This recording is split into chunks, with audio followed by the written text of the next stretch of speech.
Tá diferente, senhor presidente.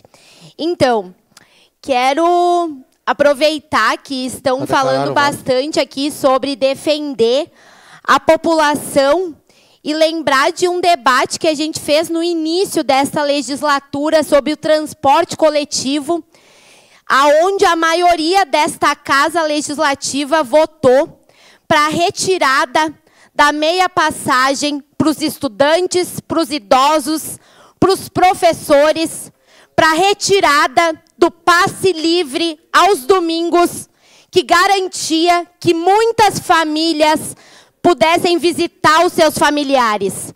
As famílias de bairros carentes, que não têm condição de pagar a passagem de ônibus, mesmo que ela não aumente através do subsídio. Elas não têm dinheiro de, no domingo, visitar os seus familiares.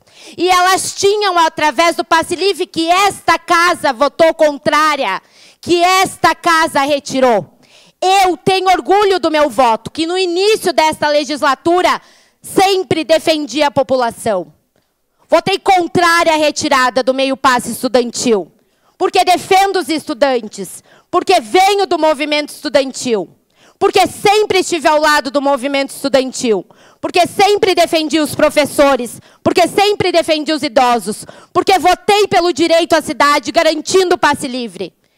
Então, esta casa, que é a mesma casa que está julgando quem agora vai votar contra um subsídio apresentado no afogadilho, dizendo que a gente não está defendendo a população, foi a mesma Casa Legislativa que aprovou a retirada de todos esses direitos. Então, vamos largar de mão a hipocrisia. Muito obrigado.